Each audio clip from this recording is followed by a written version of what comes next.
All the work I've put in over the years, and it's come down to this, a meme guy. Take them off. You know, when you were at Orient, we didn't really rate you. Oh, no, I'm not having that. I want to be like Anthony Joshua. You are so slow. I used to think I was a great footballer.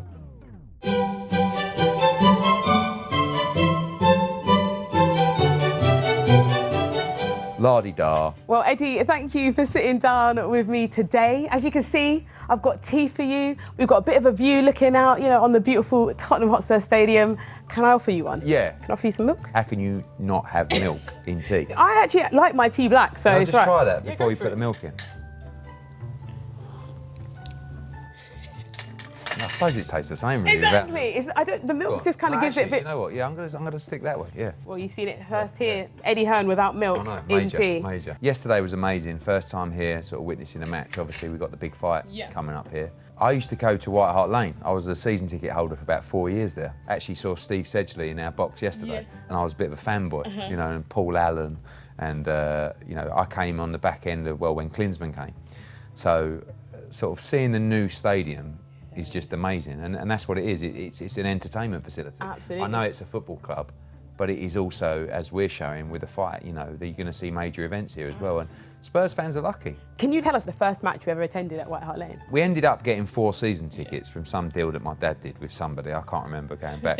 And then I used to bring the fighters here. So there was a flyweight guy called Francis Ampofo, who was like a hero for me. He was from Bethnal Green, and he would bring me here as a kid, probably like 15 years old, something like that. So it's like 27 years ago now, which is a bit frightening in its own right. But I remember some away days as well. I remember going to Leeds to watch, I think it was the Everton games, when Gaz had done his knee. And, growing up as a kid, some of my friends were taking the mickey out of me yesterday because they saw me back at Spurs, and they've been coming ever since I used to go as a kid. And they asked me if I still had this THFC ring. I used to have a ring. And you didn't bring it today, Eddie. It's so bad. And it's like THFC. It was just one of those rings that, you look back on. But, Spurs was my team growing up. And then obviously we got involved as a family with Leyton Orient. Orient is everyone's second team in London, but ended up becoming my first team. So I stopped coming to Spurs. But luckily we had a lot of Spurs players who came to Orient to help us out. My dad knows Harry Redknapp, and when he was here, he would send players down for experience, Andros Townsend being one, and also Harry Kane. I saw Harry Kane in the shop on Friday, and I said to him, when you were at Orient, we didn't really rate you. And actually, I did, because it was the truth. We actually got promoted, and my dad said, I'm going to take the whole team to Vegas. Yeah. And Harry Kane came to Vegas. Him and Tom Carroll was the other player, 2 Spurs guys. They'd sort of go out around the pool for the day, and then at night just toodle off to bed while all the other Orient players were out till 6 in the morning. That was probably the difference. We when he went back, we said, Harry, what a great guy, a great player. But we thought maybe he'll be back with us next season. Then got on the bench and then become one of the best players England's ever produced. So that's why we were in the first division or second division. That's what we knew. Obviously, you're here today because you're promoting a massive fight on Saturday. What is it about the mighty Tottenham Hotspur Stadium that you're like, this fight needs to be happen here? AJ's, North London boy, and obviously when this facility went up, not just saying it because we're in front of your cameras, but everyone said, that is a place where you need to stage an event. It's a massive capacity, but it's nicely enclosed as well. When you go to Wembley, we've had 90,000 at Wembley. It's just a big place. Don't get me wrong, amazing. But here it's something very, very different. And I think it's going to be a special moment for British boxing coming here. But I think to be a season ticket holder or to be a Spurs supporter and see one of the biggest fights in British boxing history take place at your club, it's great. We could see a thrilling fight on Saturday, and if so, the whole world will be watching it from the Tottenham Stadium. Getting into this now. Oh, yes, and without the milk as well. You like it, Eddie? Oh, actually, I don't know. When it gets a bit colder, it's not the best, is it? The UK loves Anthony Joshua. And we've seen across the internet that he's got a few little footy skills as well. Boxing aside for a second, if you were his manager, where are you playing him on the park? Up front, 100%. Yeah, I mean, but he actually, I think he quite rates himself as a player as well, yeah. But he's got speed, like he's fast, and obviously he's an absolute unit as well. He'd 100% be a striker. I used to think I was a great footballer. Where did you play? I was up front, but I was absolutely useless. And actually, I remember coming off the pitch once, and I thought I'd had a good game. And I said to my dad, how do you think I played? He went, you are so slow. He said, you turn like an oil tanker. And I was like, really? Wow. Did that shatter the dreams? Yeah, there but and I then? watched some video and absolutely awful, awful. But you all think you can play. Yeah, no, it's true, it's true. Well, it's the boyhood, girlhood dream, isn't it? I think you've been able to kind of link two different generations to understand boxing a bit more. He's a phenomenon, really. You know, to grow any sport, you need an ambassador, you need a face, you need a role model, and he's that all into one. Like if you look, he's the first time in boxing for a long time where kids in the playground or whoever would say, I want to be like Anthony Joshua. You know, no one was really doing that for Nazim Hamed and Chris Eubank and Nigel Benn, great fighters, but the kids of every generation, and everyone loves AJ. Doesn't matter whether you're a young boy who's 7 or 8, or you're a grandmother, you know, or you're a wife, or you're a husband, or you're an aunt, or you're an uncle.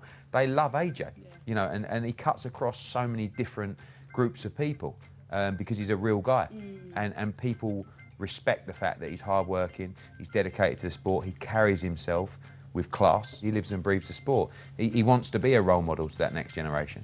And that's why on Saturday you get a very different mix of people here. You know, it doesn't matter if you're a hardcore fight fan or if you're someone that's never been to boxing before, or if you're a Spurs season ticket holder. You know, you're all here to grab a bit of history. Grab a bit of history, I love that. What a great line, what a great line. And talking of history, will we see Michael Buffer here on Saturday? You will be. Can I just say, Michael Buffer is my hero. How this man has been able to have a career of let's get ready to rumble blows my mind. But Eddie also known for a few catchphrases as well. Like, what would you say is your most used phrase? I would like to be known or remembered as a businessman, you know, or a promoter, but I'm now also a meme, you know. And I actually took my kids to a trampolining park the other day, and this girl was on the desk, and she must have been like 15 or 16. And she's like, "Are you that meme guy?" I was like, "Meme guy?" Like, what?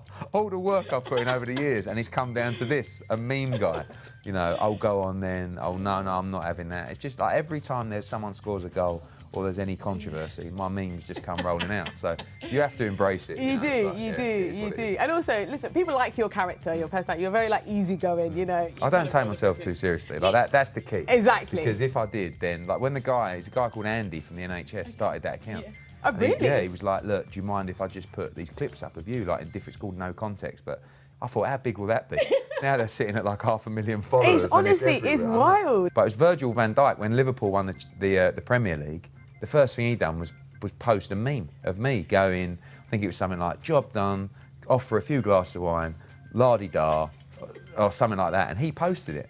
And I just messaged him and said, mate, I can't, like, congrats, but I can't believe you posted that. He's like, wow, oh, you saw it. I'm thinking, mate, wow, you're God, you just won the Premier League. I'm just a meme. So it's crazy how people are picking, but again, you can't take it too seriously. Just, if it makes people smile, then I'm all for it. If you could play in any Spurs era, what era would that be? Definitely the era where I was watching.